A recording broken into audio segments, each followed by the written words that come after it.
Mahatma Gandhi, who in spirit was really a Christian because he followed the precepts of the Sermon on the Mount. Okay. It is also the feast of the guardian angels, and we spoke about the seven groups of angels in the previous class. And incidentally, 29th was the feast of the archangels in the Catholic tradition. The three archangels were mentioned in the biblical books. Um, Michael, Gabriel, and Raphael. Okay, some people asked me why we are not included the names of other four in the list of archangels, and why cannot we include them? Since many people asked me, I thought I would share that in the beginning of this class. It's because the names of the first three, or three that I have mentioned, MGR, Michael, Gabriel, and Raphael, found in the books of the canonical Bible. They are in the canonical Bible, means books that are accepted as inspired in the Bible. Michael, Gabriel, and Raphael. But other four are not in the canonical Bible. They are in what we call the apocryphal writings, which are not considered inspired, or those books are not canonized in the Catholic or Orthodox or Protestant traditions.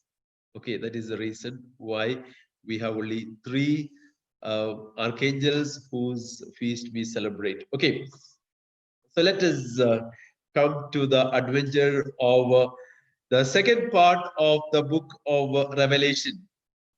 And I'm glad that several of you have persevered and still persevering. And we come to the second part of the book of Revelation, starting from chapter 12. Okay. And I hope this journey that we undertake from chapter 12 will make us closer to the truth that the book wants to convey to us. Okay, I will share the screen.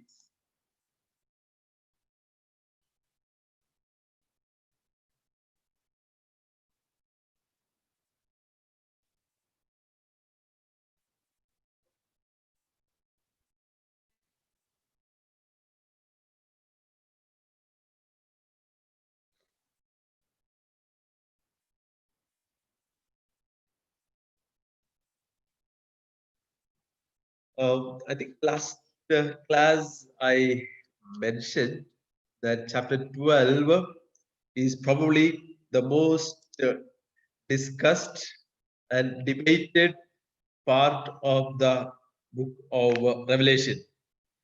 You may already have a lot of information, your own imagination, and ideas about the material that we find in chapter 12 and 13. For the time being, my suggestion, my request is to leave aside what we call as prejudices before we try to find the real meaning of the material in this chapter. So we will read through, we will try to understand, and I will propose some suggestions.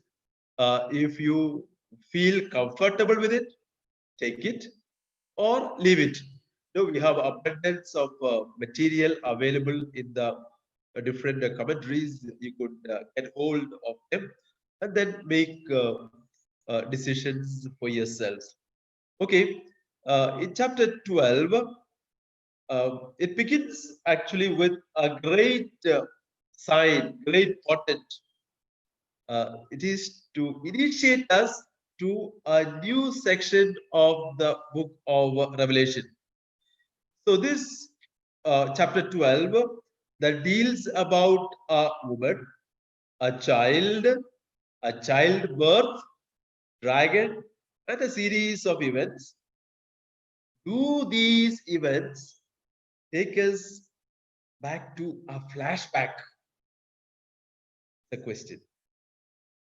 And narrating the birth of the Messiah and the attempt of King Herod, which we know from the Gospel according to Matthew.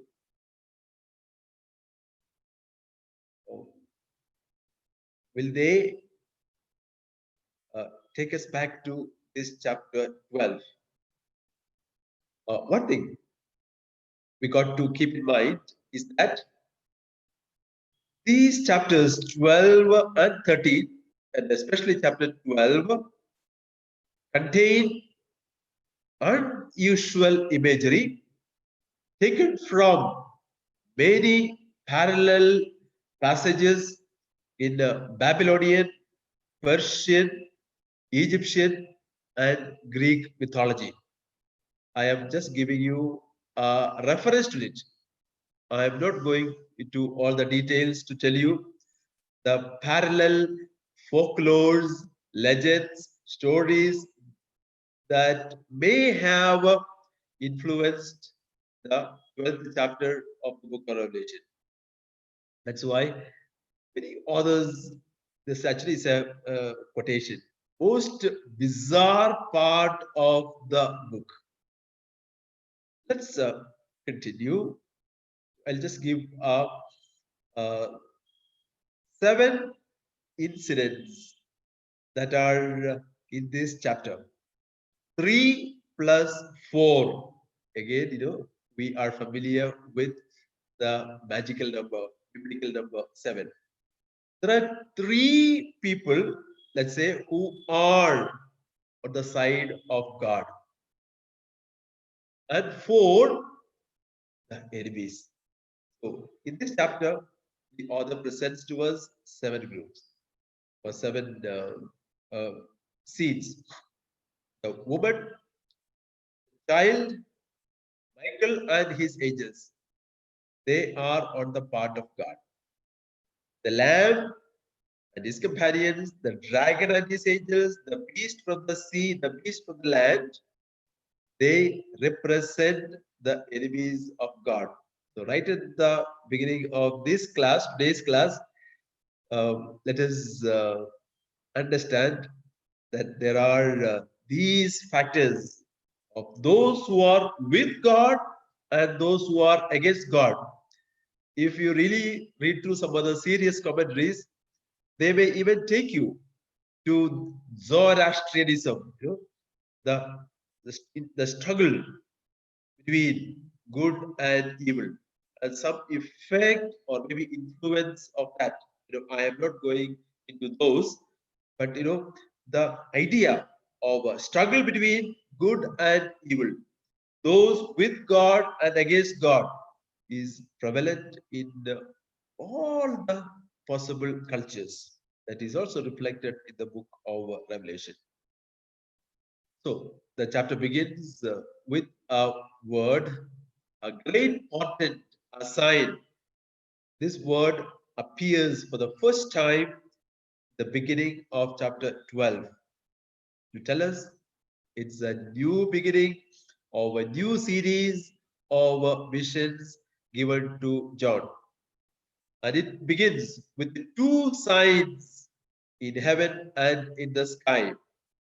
A woman in heaven and a red dragon again in heaven on the sky. A woman and a red dragon. Again, you find 2 contrasting scenes, 2 contrasting personalities.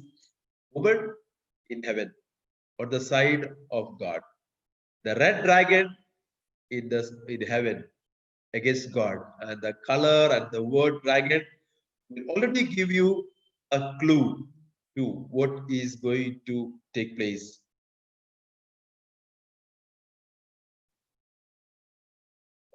John sees a woman clothed with sun, moon under her feet, on her head crown of 12 stars. I am sure vast majority of you listening to me familiar with this text.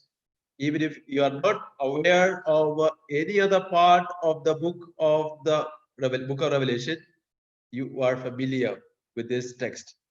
The image of a woman clothed with the sun, the moon under her feet, and on her head a crown of 12 stars.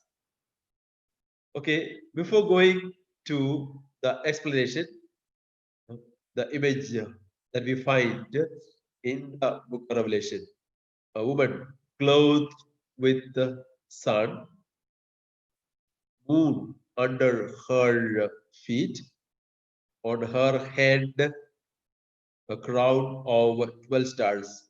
So the second part, you'll also find the dragon.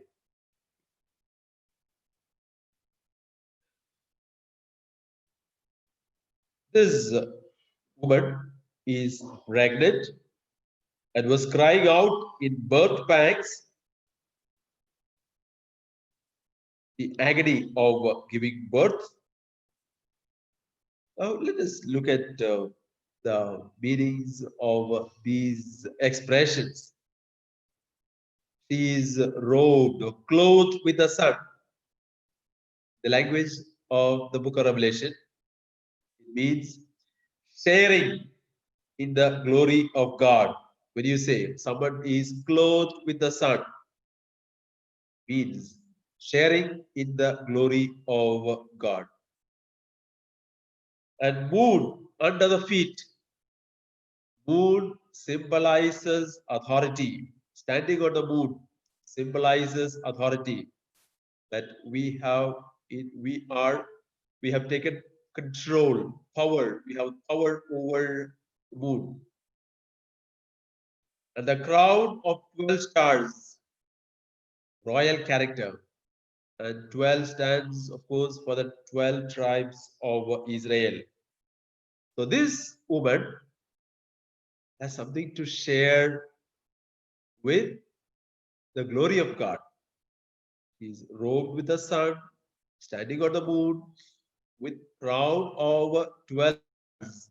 The simple parlance crown, stands for uh, authority, royalty. The kings and the queens will wear crown. And 12 symbolizes, of course, the 12 tribes of Israel. And soon after this, verse 3, there is a second scene. It is a negative, ominous one. A great red dragon. Immediately, you will get a feel of the scene. This great red dragon with the 7 heads and 10 horns. Okay, we are already familiar with this expression, 7 heads and 10 horns. And each head crowned with diadem, 10 horns. Each head crowned with diadems. Uh, dragon is fearful enough, and it is red. Red, we know, alludes to blood and murder. 7 heads and 10 horns, authority and might. We are already familiar with this, taken already the previous chapters again from the book of Daniel. Uh, I have mentioned that Daniel has much to do with the book of Revelation. Or book of Revelation is much influenced by the book of Revelation, book of Daniel. Even in the book of Psalms, many-headed monsters are mentioned, but they're all symbols of enemies of God, the many-headed monsters. And the colossal size and the strength of the monster It tells a flick of his tail dislodges a third of the stars and sends them to the earth.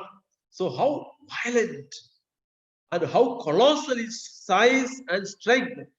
This dragon is able, with the flick of his tail, able to dislodge a third of the stars on the sky. Rightly, yes. This dragon stands before the woman in order to devour her child as soon as it is born. The child is born. Verse 5. The child is born, and it's a male child. The child is to rule. If you're following the NRSV Bible, you will find a footnote under rule. There's a substitute to shepherd. To shepherd. So those who are familiar with the Old Testament and the biblical expression shepherd, it will take us to the Messiah. That is the primary function of the Messiah. He's a shepherd. He shepherds. So the clue is already there. There's a child, male child, who is to rule or shepherd all the nations with a rod of iron. And the child is saved miraculously by God's special intervention. Why? But her child was snatched away and taken to God and to his throne. The woman escapes to the wilderness, desert, stays there for 1,260 days. You already know the meaning of that number. So this is the expression. These are the ways the author narrates this scene. The two scenes of the woman in heaven and the dragon coming to devour the child born. We will go to the, okay, this is a pictorial, graphical picture of a woman clothed with the sun, the moon, the stars, and the dragon with the seven horns, seven heads, 10 horns.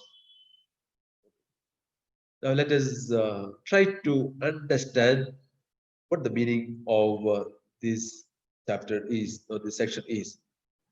So who is this woman with the sun and the moon and wearing of a crown of stars? Okay, Catholic tradition has always held that it represents Mother Mary, Virgin Mary. That is why I think the feast of Assumption, Solemnity of Assumption, this is the first reading taken for the Solemnity, chapter 12. So Catholic tradition places this a person as Mother Mary. And there are, if you look at the commentaries, serious commentaries, many of them would say, no, it represents the church, the Christian church, or the Jewish people. These are the most popular suggestions. Who is this woman? Who is this woman? Now, I'll take you to a few uh, popular stories that would have influenced John. Two myths. One from Greek birth of Apollo from goddess Leto.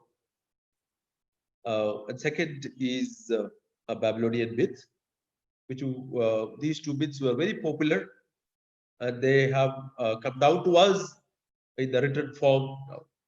Okay, the first myth, that of the birth of Apollo. There's a great dragon python, or you call it python if you want, because we associate that to the python, the snake. snake has something to do in the story as well.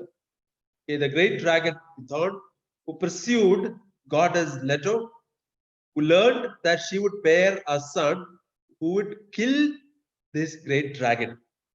So he would not allow, he would not like to uh, have the birth of Apollo take place. So there was, knowing this, Leto was carried off to Poseidon, the god of the sea, who placed her on a remote island, and the island for some time was taken down to the sea. And Python could not do anything. So he was lying low because he could not see the island. He could not see this island because island is submerged. Then the island came up in order to give birth to this Apollo, and the infant was born.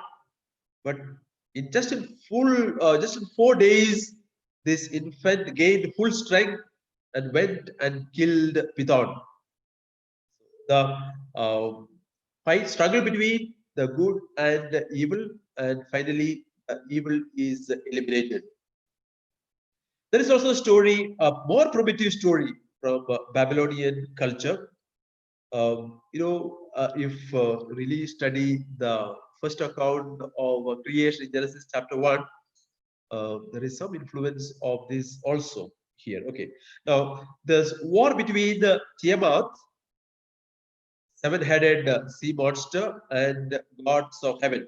So Tiamat represents the evil, and fight between this seven-headed sea monster and gods of heaven. If you read Genesis chapter 1, verse 2, it tells us about the chaotic waters in the beginning. God created the heavens and the earth was void. It was, if you look at Hebrew vocabulary, what is there is the chaotic waters, confusion. Bible may not name it, but Babylonians name it as a Tiamat, the sea monster. Okay.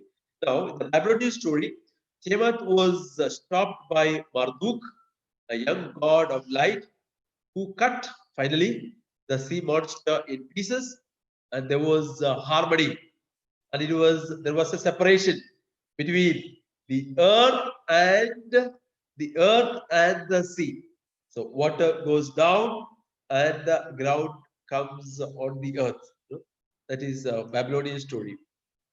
And Marduk's mother is very similar to the woman mentioned in the Revelation 12, with all the clothes on clothed with the sun, with the moon under the feet, and 12 stars, etc. Also, in the story of war between Tiamat and gods, a third of the stars were thrown down the sky.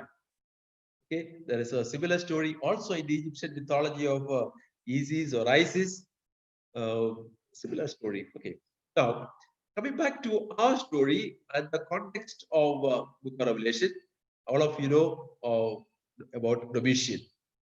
He was under his persecution that the church at the time of John was made to suffer, and the context of the letters to the seven churches was the persecution of Domitian, and also the book of Revelation in general.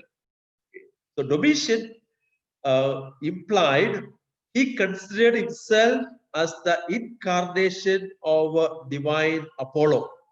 So he is the incarnation of Apollo.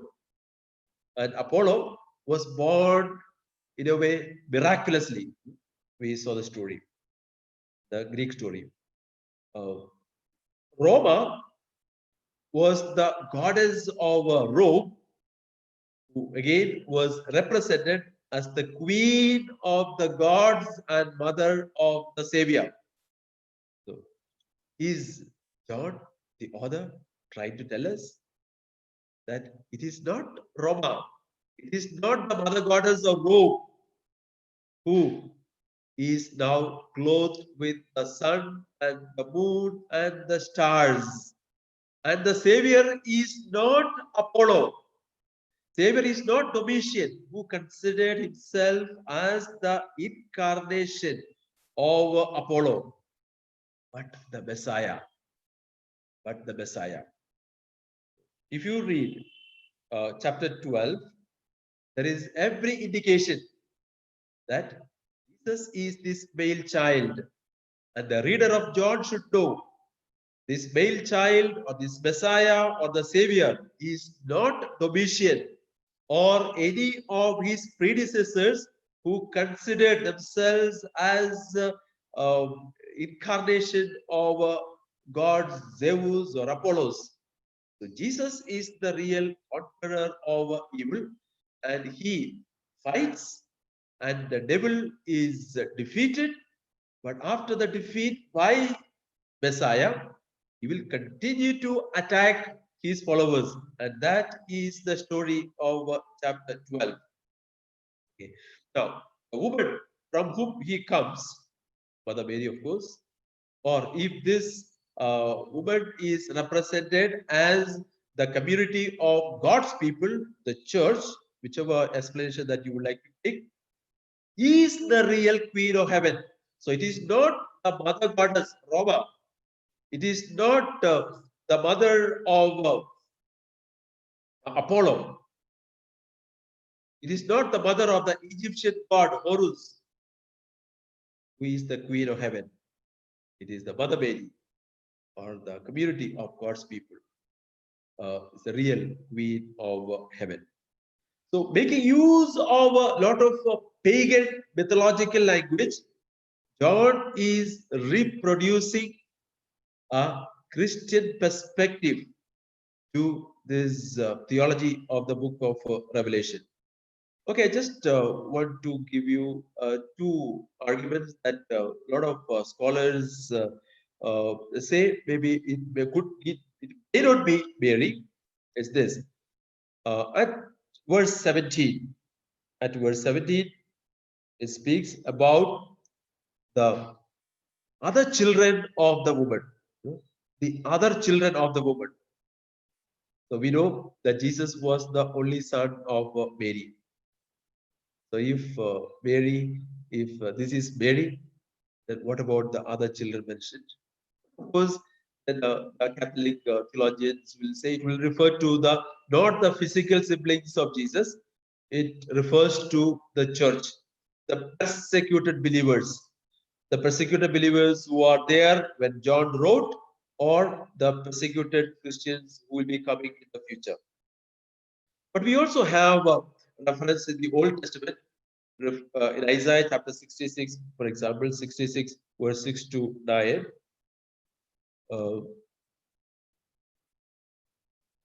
The city of Jerusalem or Zion is identified as the mother, as the mother who delivers her children. So Jerusalem is also considered as the heavenly mother, heavenly Jerusalem. Some images are also there. Before she was in labor, she gave birth. Before her pain came upon her, she delivered a son. It is not about the human mother. It is actually about the spiritual mother, Jerusalem. Or by affiliation, the New Jerusalem is the church, the New Zion. Okay, so you don't worry about this explanation. You continue, or you can take read any authoritative text or commentaries and make a judgment for yourself. But for the given the internal uh, proof, there is definitely it is Jesus. It could either be Mary, or the first part could be referring to Mary, and the second part could refer to the spiritual motherhood, the church that gives birth to the Christians. Oh, now let us look at some of the expressions used. In English, both are crown. Verse 1, the woman is wearing a crown of 12 stars, and the dragon has 7 crowns. In Greek, it is not. In the John, the author uses 2 words for 2 different people. The crown that is used by the term that is used for dragon is diademata, diademata. It indicate attempt to usurp power, something forcefully taken. Unfortunately, the English translation both are used as crown, but the mother's crown is Stephanos. Stephanos is a laurel wreath for victors. In verse 4, the dragon is hovering in front of the woman, and the woman naturally is frightened. The child qualification is given. The child is to rule the earth with an iron rod. The child is meant to shepherd all nations with an iron rod.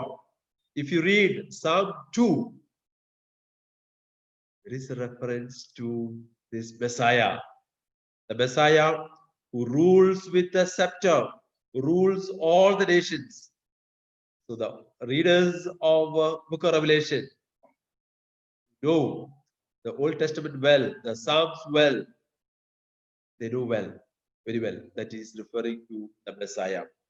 And this child has absolute power over the nations. That's when it is written that he is ruling all the nations. He is shepherding all the nations with iron rod. Uh, Now, if you look at the text carefully, the child is born. Second part of verse 5. The child is snatched away and taken to God and to his throne. So many commentators would say this passage is symbolically speaking of the birth of Jesus, the death and the resurrection of Jesus, and ascension. Okay, no, not all will refer to the death, but everyone would refer to the birth of Jesus and the resurrection of Jesus and the ascension, sitting on the throne. It is at the ascension that Jesus sits on the throne of the Father. And what about the woman? The woman fled into the wilderness. The woman fled into the wilderness where she has a place prepared by God so that there she can be nourished for 1260 days. I would like to uh, refer to some important biblical images of the meaning of desert. The verse 6 says, woman fled into the desert. And any reader of John of his time who knows Old Testament well, desert has a theological function. Desert is a temporary refuge in the Old Testament for all persecuted people. I repeat, desert is the temporary refuge for all persecuted people. Take the case of Moses in chapter 2:15. He escapes for his life to the desert of the Midianites. In 1 Kings chapter 17, Elijah escaping from the threat of Ahab, and 2 chapters later, Elijah is running to Beersheba for fear of the wicked queen Jezebel. We have a number of these references in the Old Testament. See, Let's take the case of the people of God. For 40 years, for 40 years, the people of Israel, together with Moses, found themselves on the desert of Sinai. God gave them protection. Remember that famous statement? By pillar of cloud by day and by pillar of fire by night. God gave them protection. If you read First Maccabees, chapter 2, 28 and 29, you will find Mattathias and his companions escaped to the desert when Antiochus Epiphanes IV, the wicked Syrian oppressor who desecrated the temple and persecuted the Jews, he's considered as one of the greatest oppressors. During his time, we have the great book of Daniel written. So Mattathias and his companions would escape desert and they will be safe there. So in the biblical theology, desert is the traditional refuge in the Old Testament for persecuted people. Now this woman is now escapes to the desert. Look at the text in your Bible, verse 6. The woman fled into the wilderness where she has a place prepared by God. So it's God who prepares the safety for this woman. And where she is nourished. The story of Genesis, Hagar is also in the desert, and God provides water for her. Okay, so this woman is nourished for 1,260 days. Okay. 1,260 days are 3.5 years. 3.5 years. 7 is the perfect number. 3.5, half of that, which means it is imperfect, temporary. So what is the author telling us? This desert experience is not a permanent experience. It is for a short while. After that, you will be taken to greater safety. As Moses stayed at the Midianites for 40 years, and at that time it is considered to be a temporary time. The people of Israel found shelter for 40 years. Again, it's a temporary compared to thousands of years that they are going to stay in the land of Canaan. Elijah too, Mattathias too. These are uh, temporary periods. 1,260 days or 3.5 years. It's a limited period of threat, but it is also a period of protection. Now, if we consider the woman representing the little church, I think it is at least here in this context, it does not represent Mary. It represents the church, the mother church that gives birth to her children. It is the militant church on earth, constantly tormented by Satan, thrown into temptation and persecution. This is the militant church. This I can say with uh, enough certainty, assurance. Verse 6, the woman represents the militant church. The church tormented constantly by temptation and persecution. Again, it is trying to tell us, yes, the persecution is not permanent. And for the readers of John, it is important. It will give them solace, comfort, and consolation. Uh, Going to verse 7. Okay, verse 7. The next scene. The child is safe. The mother is safe. The dragon is now angered by his failure to kill the newborn Messiah. You may think of the danger to the newborn child by King Herod in the Matthew's Gospel. The people of Israel would refer to the danger posed to young baby boy child Moses when all the male children had to be drowned in the Nile. You can think of any of those imagination, any of those images. Now the child is safe. Messiah is safe. Both in the case of Moses in the book of Exodus and in the case of Jesus in Matthew chapter 2, Jesus is safe. Moses is safe. Now, the dragon is now angered. There is waging a war. A war broke out in heaven.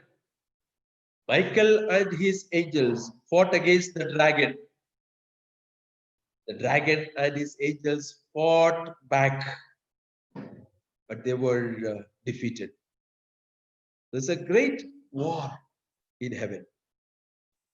Now, just referring to Michael, because we spoke about him the last class just by name, but I think there is, since it's mentioned in the book of Daniel, book of Revelation now, which is also there in the book of Daniel. Archangel Michael was regarded as the heavenly patron of Israel.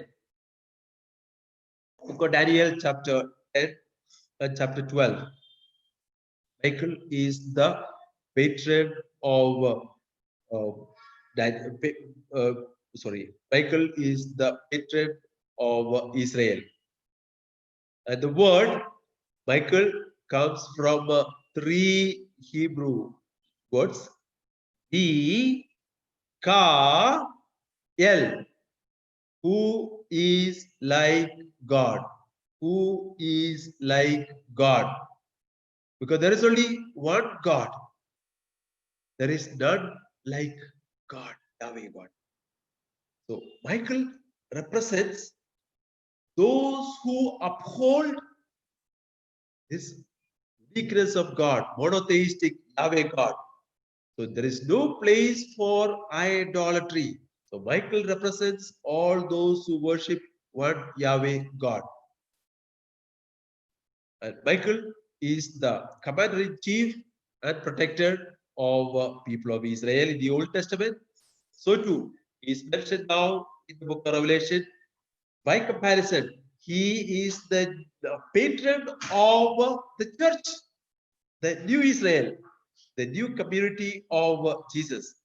So just like Michael defended the people of the Old Testament, Michael is now given the task to defend the people of the church, the new community of Jesus. So he constantly, according to the belief, he defends the attack of Satan. He is the so-called guardian angel. And in the story, in the episode here in the book of Revelation, Michael defeats the dragon and sets them out of heaven. There is great joy in the heaven. There is great joy in heaven. And that is portrayed by the loud voice in heaven, the song. Before that, I will highlight one or two aspects here. Look at verse 9. Look at verse 9. It says, the great dragon was thrown out, that ancient serpent, who is called the devil and Satan, the deceiver of the whole world. I hope you have seen verse 9. The great dragon Another name is ancient serpent. So all those who are familiar with the Bible will go back to Genesis. That ancient serpent. And also there is a woman, Eve, tempted. Uh, the great dragon, the ancient serpent, and two names, two Greek words, devil and Satan. Diabolos, the traditional name. Diabolos, devil, and Satana, Satan, two different meanings. Devil is the one who puts enmity between people. The Diabolos, not Diabolo too. The function of the devil is to put enmity, make people fight, to bring strife. That is the innate character nature of a devil, Diabolos. And Satana, Satan, is the one who puts a block, who puts a block in God's plan or human plan. That is why Matthew's Gospel, Jesus, after naming Simon, Simon, you are Kepha, you are Petros, and on this Petra, on this rock, I will build my church. Soon after that, when Peter becomes a block, Jesus says, I told you, you are Kepha, you are a Petros, you are rock, but get behind me, Satana, get behind me, Satan. Anyone who puts a block is a Satan. This dragon is the one who causes enmity between God and people and among people. And he is the one who blocks salvation for people, salvation for God's people. So take note of these expressions. Serpent, ancient serpent, the devil, the Satan, and his function is also to deceive. Some people think that this fight took place before the creation of the world.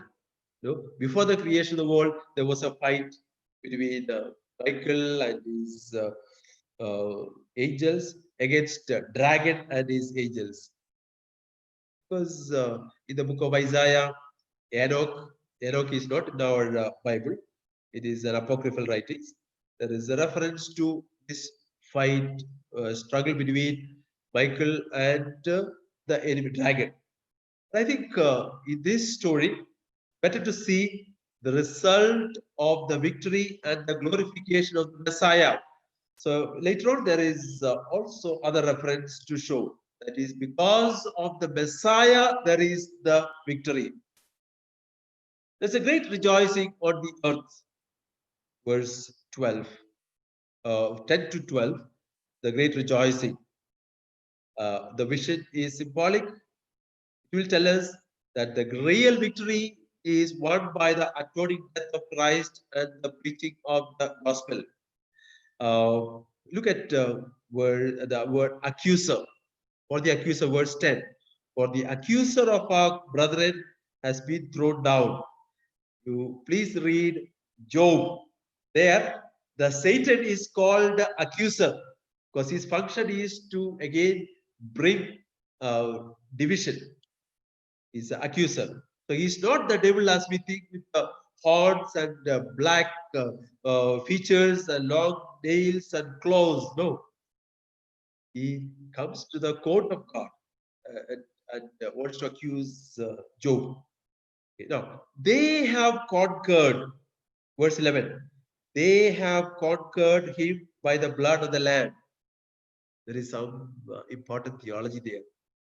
They have conquered not only the death of atoning, the death of Christ I mentioned, and the preaching of the gospel. Two factors are important. God will save, Jesus will save us by the death of cross. That's not enough. You are saved also by the preaching of the gospel according to book of Revelation. That means divine and human effort. Divine and human effort, which is in line with the theology of the New Testament. We are saved both by God and by our own effort. If you have any doubt, please read chapter 25 of Matthew's Gospel. Matthew's Gospel. Or would we also the so-called orthopraxis, the right action? So in this case, Jesus is there. We are saved both by the atoning death of Christ and the testimony, living the life. The brethren that I mentioned are the martyrs. The blood of the martyrs gained victory over Satan. I will quickly conclude this chapter because I would like to finish also chapter 13 as time permits. From verse 13 to 17, there is a second encounter because the first encounter with the woman was a failure. And there was a fight in the heaven. The second encounter, the dragon saw that he had been thrown down to the earth. He pursued the woman who had given birth to the male child. But the woman is given 2 wings. That in the slide, woman is given 2 wings. Exodus chapter 9, verse 4. How the people of Israel will be protected. The 2 wings represent the loving protection extended to the church. So this woman, the church, will be given the protection by God so that it can escape from the dangers.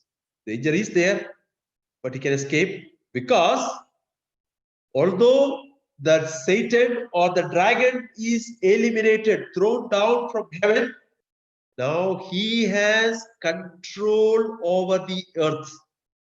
The dragon continues to exercise his power on the earth. That is a problem.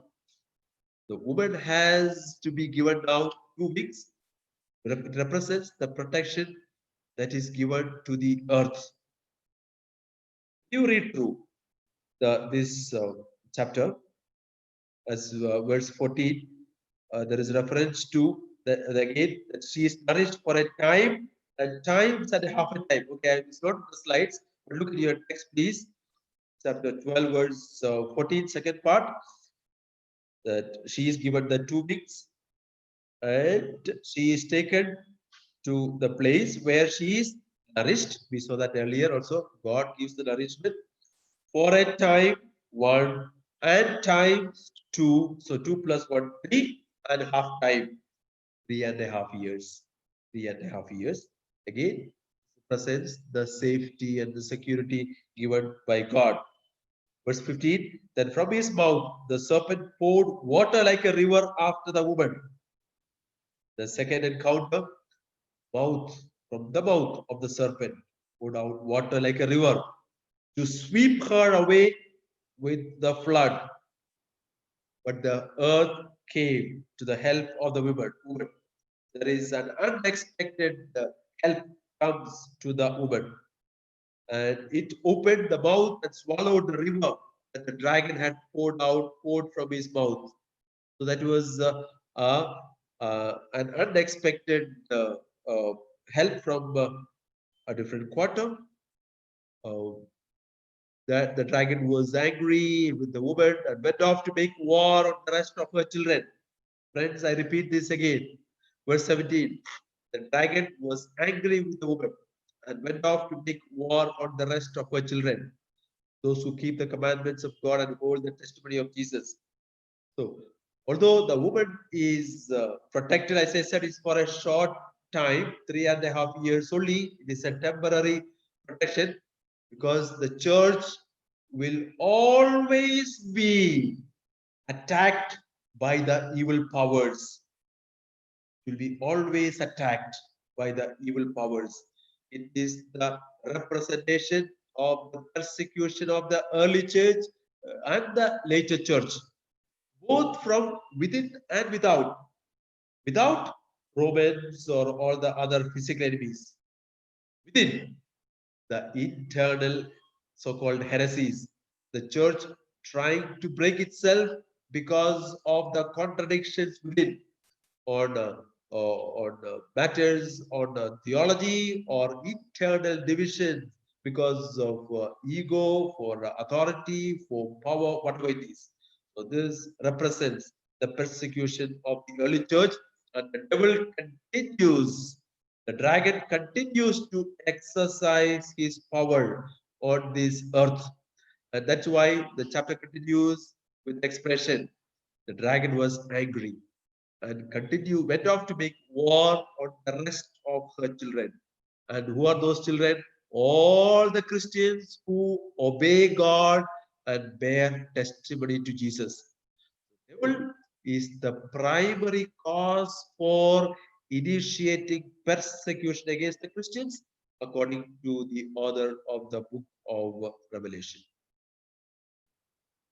Okay, this chapter 12 is complete. I can take maybe 2-3 minutes of break so that I can also drink a little water.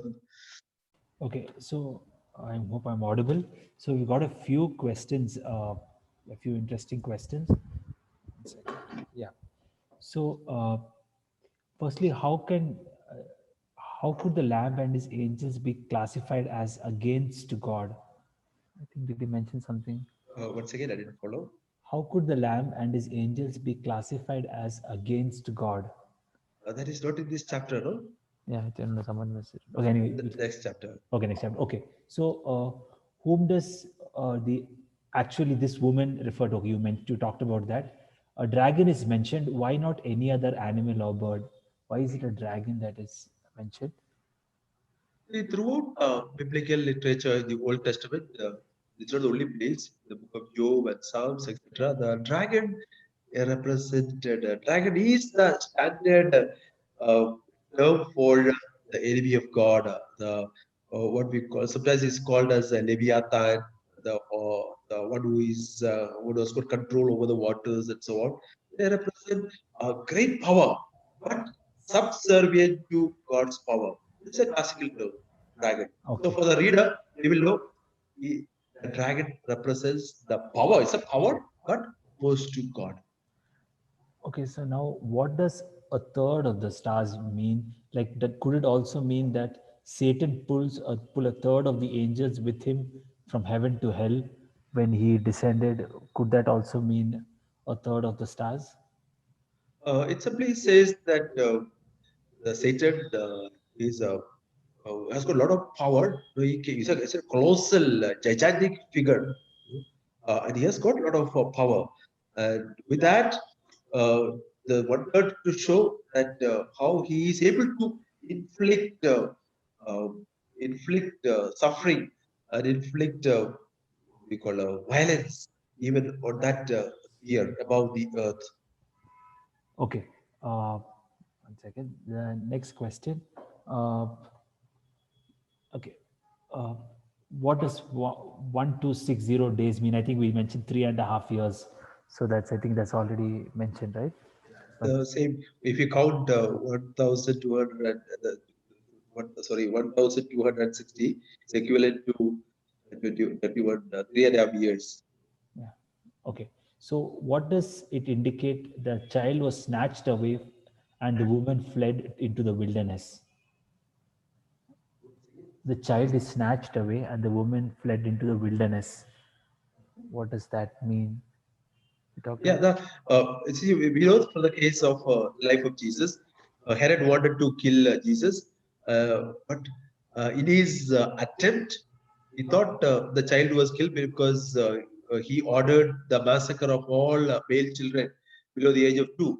But surprisingly, in a dream, only Joseph was given the message, and this child is escaped. This child is saved. This represents the birth of Jesus and the early escape of Jesus. Matthew will tell us, okay, he escaped to Egypt. Okay. One more question we'll take. Okay. We'll continue otherwise. Okay, we'll continue. We'll Okay, continue. Yeah. we can pick up later. You can even SMS or whatever, you can send in the WhatsApp these questions later, so that for the next class, if there are some things to be explained, I can do that. Even later during the week, we can either WhatsApp me, or Dixon. So we will take up some questions if needed. Okay, I will continue with the chapter 13, because there is something very interesting, something that problematic for some people. We'll take it up.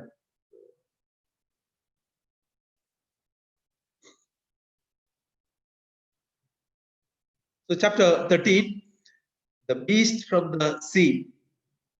Now, the scene changes. Okay, the chapter 12 began in heaven, came down to the earth. Now, in chapter 13, it moves to the seashore, from the earth to the sand or the seashore. There we have three people: the dragon plus two agents of the dragon. So we get a trinity. It is actually a duplicate trinity, a counterfeit trinity.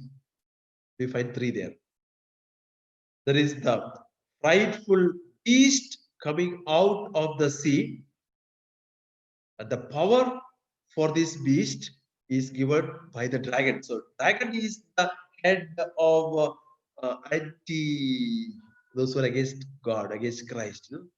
This dragon gives the power to the frightful beast coming out of the sea. The authors will say this beast represents Roman Empire, the embodiment of Antichrist, the world power in opposition to the rule of Christ. We look at beginning of chapter 13.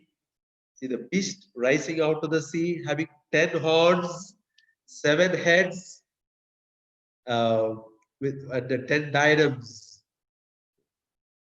Already it is beard, hybrid type. So they don't stand against God. And the beast that I saw was like a leopard, its feet were like a bear's, and its mouth was like a lion's mouth. And the dragon gave it is power and his throne and great authority. So all these qualifications that we find in chapter 13, verse 1 to 4, it's all about the Roman Empire that is presented as the Antichrist, the world power of that time, opposed to the power of Christ.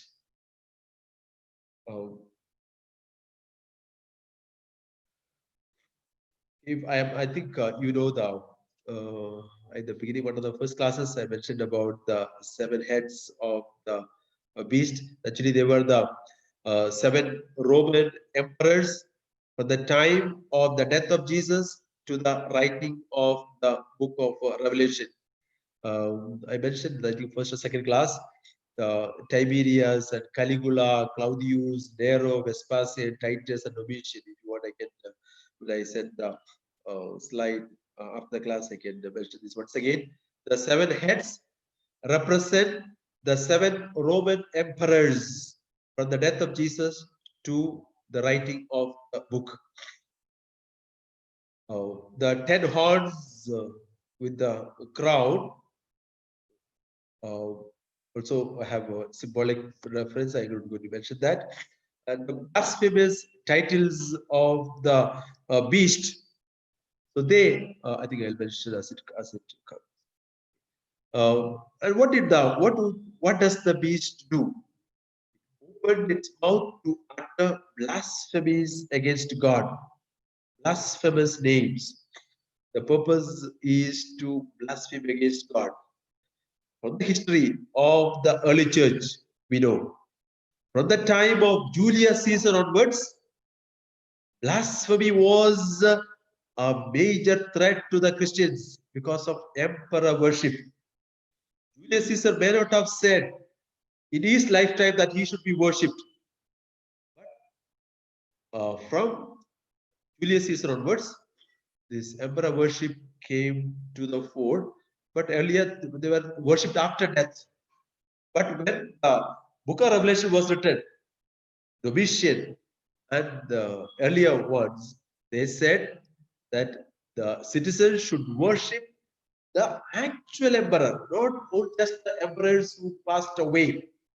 And Domitian was called, he wanted all citizens to call him our Lord and God. And when John writes the book of Revelation, in practically in all the major cities of Asia Minor, there were temples dedicated to the emperor. That is the why he mentions that the beast uh, were blaspheming. They were using blasphemous names. So please keep that in mind. Domitian, at the time of John writing, wanted himself to be called as Lord and God. And for Christians, it's a blasphemy. Because there's only one Lord and God, Jesus Christ. That will be repeated again and again in the book of Revelation. So the second beast will be, I'm taking you to verse 11. Okay, quickly to verse 11. If there's time, we'll come back because I want to tell you about the number, this one for a particular reason today. If you don't follow this, I'll come back to this one in the next class or at the end of today's class. Okay, I'll take you to the second beast in verse 11. There's another beast that rose out of the earth. It had two horns like a lamb. It spoke like a dragon. This was a question that was asked me during the break. A lamb. And so immediately you will think lamb represents Jesus Christ. This is a parody of the Christ. So the reader, or sometimes people will be deceived. We said one of the characteristic feature of the ancient serpent is to deceive. His name is deceiver. So he plays a parody of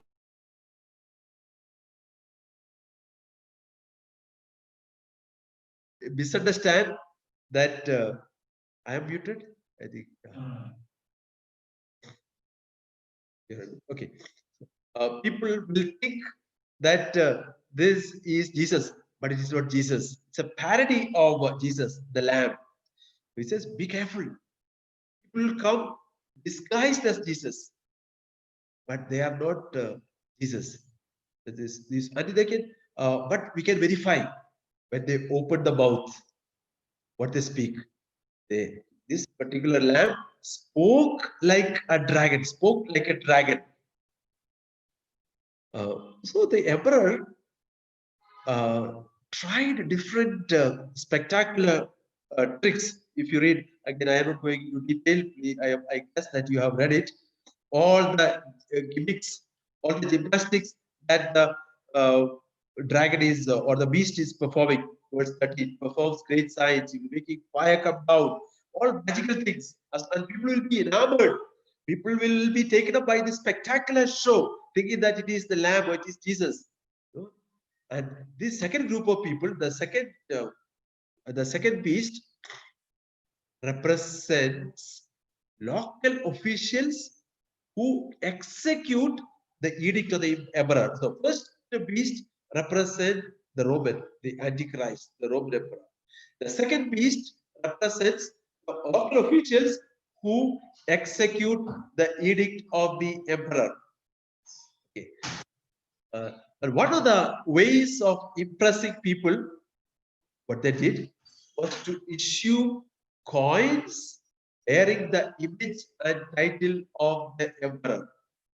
So, every day you see this image of the emperor. You cannot escape because in day-to-day activity, day-to-day business, you have to use the coin. And on the coin, there will be the image and the title of the Caesar, of the emperor. And Roman money was mandatory throughout the Roman Empire. They could not use other currency would not be used. I will take you to verse 16. Also, it causes all, both free and slave, to be marked on the right hand or on the forehead, so that no one can buy or sell who does not have the mark, that is the name of the beast or the number of its name. Verse 17 speaks about the bearing the mark on the coin.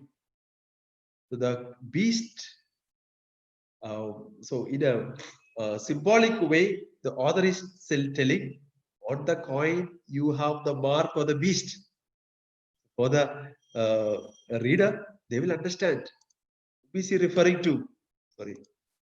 Who is this beast? He's not mentioning the name of the Roman Empire because it will be dangerous using a symbolic language. The beast. And look at the coin. There is the figure of the emperor. So the emperor is the beast. In a symbolic way, they are like a clue, like a riddle. They are telling, yes, the beast is that. Now there's a problem. All those who owe allegiance to the emperor are marked either on the forehead or on the hand, and they are eligible for special privileges, like our BPL cards. Those who are below the poverty line or in different states or different countries, they may have different privileges, a kind of a tessera, a kind of a card which you are eligible for state allowances. And this symbolic mark will be bestowed on the Christians, which means there will be an official economic boycott of the Christians.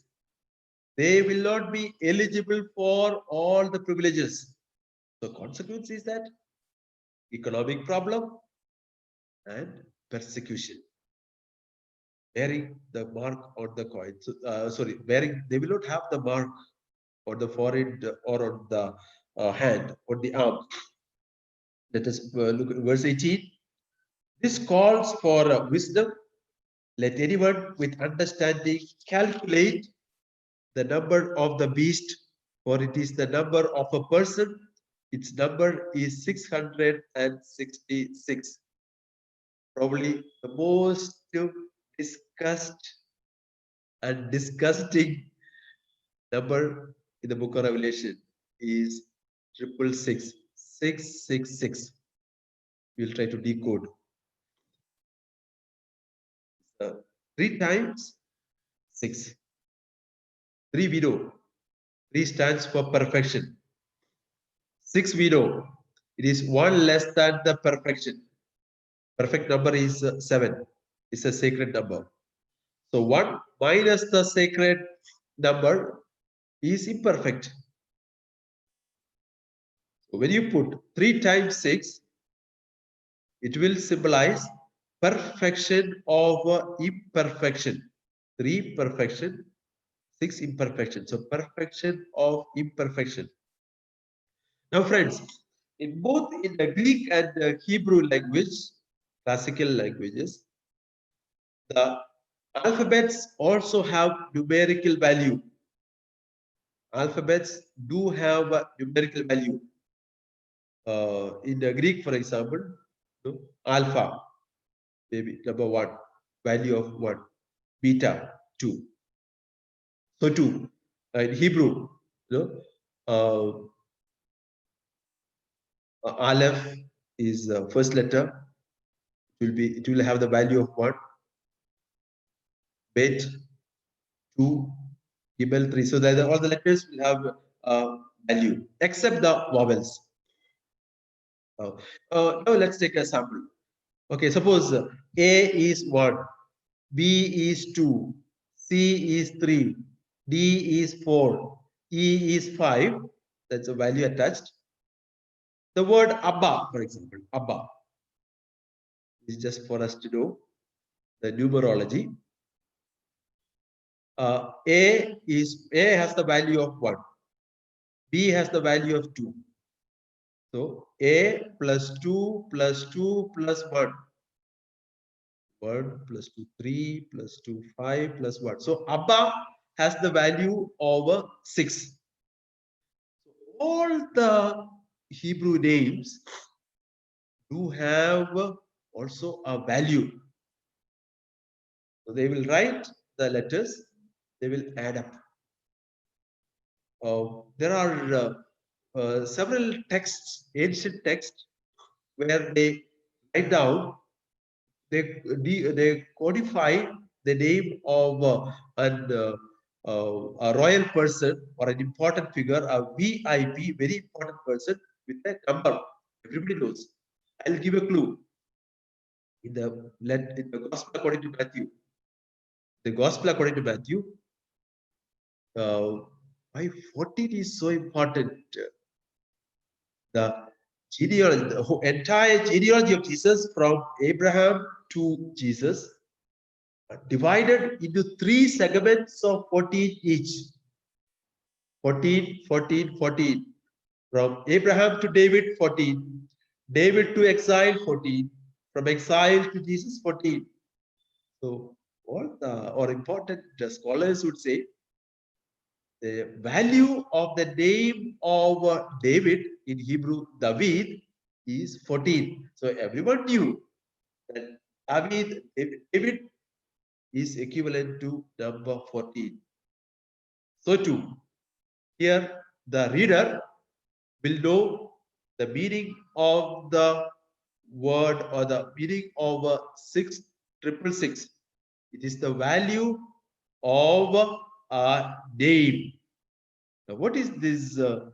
Who is this person with the number? Satanic beast with the number 666. The first class I said the 666 is used over the centuries to malign people whom you don't like, to say that so and so is Antichrist, whether it is Hitler or Mussolini or different names I mentioned. Now, there is an added problem in you calculating this name. For those of you who got your NRSV, if you're using NRSV, last phrase in chapter 13, its number is 666. 666, and you will find a footnote. In the footnote says, other ancient authorities read 616. Now there is a confusion whether it is 666 or 616, which is correct, and who would be this particular person. Okay, so most of the scholars have come to an agreement looking at the numerology that the most probable candidate is Emperor Nero. If you look for the Hebrew letters of the name Emperor Nero or Neron Kaiser, English Caesar, you calculate as I give the next one. N, the value of N is 50, R 200, W 6, N 50, Q 100, S 60, R again 200. Neron Kaiser, Emperor Nero, Emperor Nero. So it totals up to 666. 666.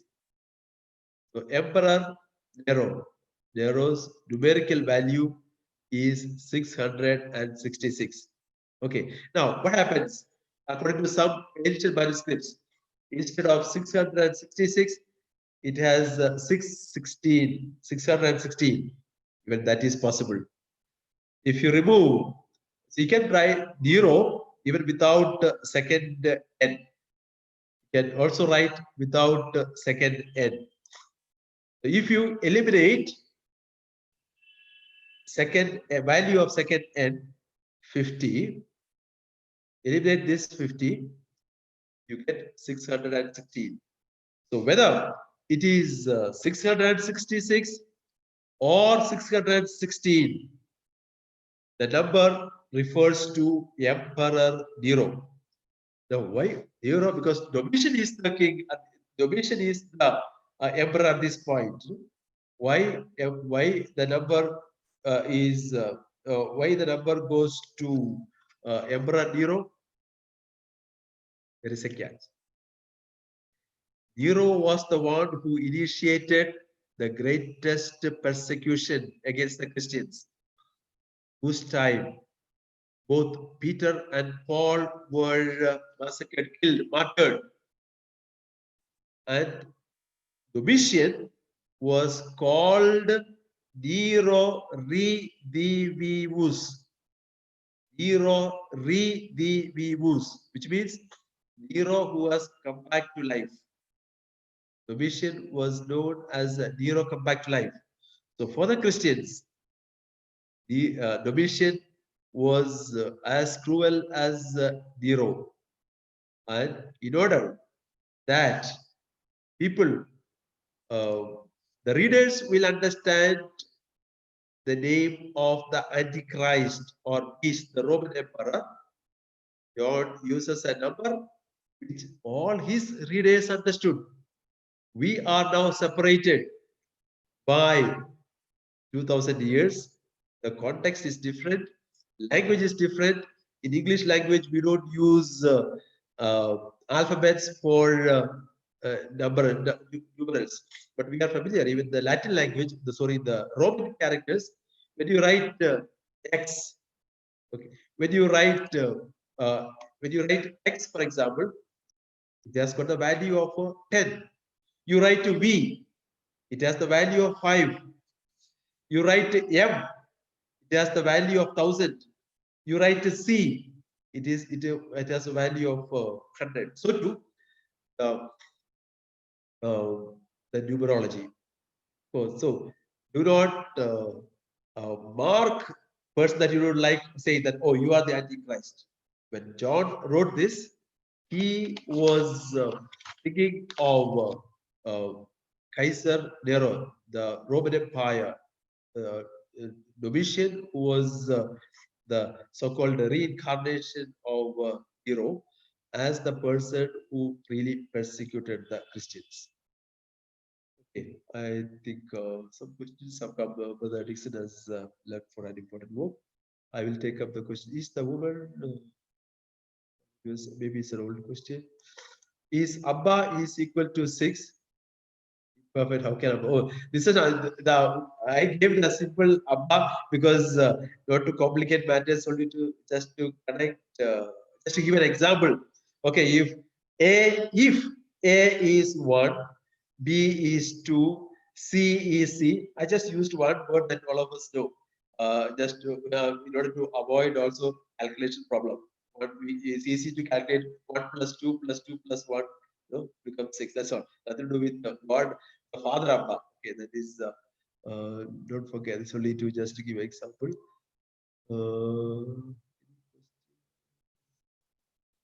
As Christians, as a Christian, we are not supposed to follow numerology. Is it true? This numerology. I know what is this numerology is different from what I think what you are meaning. A person asked numerology. This is an accepted form in the different cultures, and John is using an accepted form that was prevalent there. There's no magic there. This is a say we give names to certain people. Is that wrong in that? If it is understood by the person whom you call someone. Oh, you call rose. Okay, you're like a rose flower. Then the name may be something else. That it is understood by the person who calls and the person who is called. There's no issue with that. Dragon taking its position on the sand of the sea. What does it symbol? Okay. Um, okay, the dragon who is sent out from heaven has now power on the other two level. Let's say he has got power over the earth and the sea. Okay. So the Christian is not spared from the temptations on this earth. As I said, the three-tier system. The heaven is the residence of God, the upper heaven. And the earth, human beings, and there are also evil powers. And below, on the earth, on the sea, you find the residence of evil powers. Okay.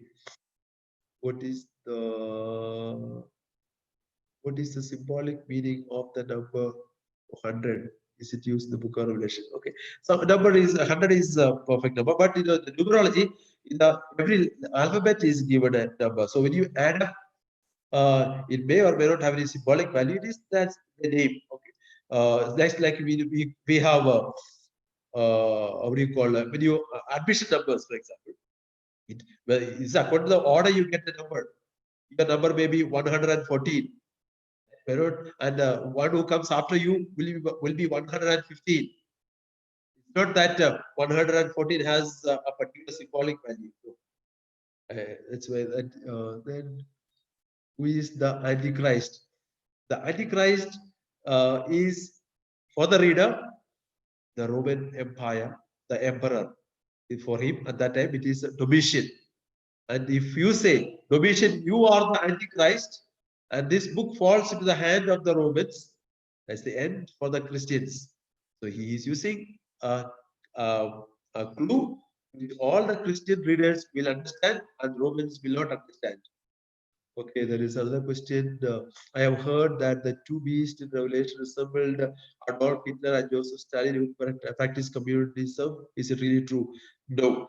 People mention that, as I said, whenever you don't like someone and you think that so and so is an enemy for you, you uh, brand that person as an enemy. Because I have heard so many times even certain enemies of Pope John Paul II around the year 2000. I've heard, I have seen in the site of those years is some people called as you, John Paul II, you are the Antichrist. And I have heard even for Francis, sometimes the enemies have branded him. Okay, so you people you don't like sometimes you brand, which I think is not correct because when John wrote it, he had in mind a particular person, and that's it. And that was from all internal evidences, external evidence, it was actually Roman Empire emperor. Even today there are persecution of Christians in the world. Can we also refer the persecutor as Antichrist? I don't know. I think it's actually you don't call them, but this is what happens.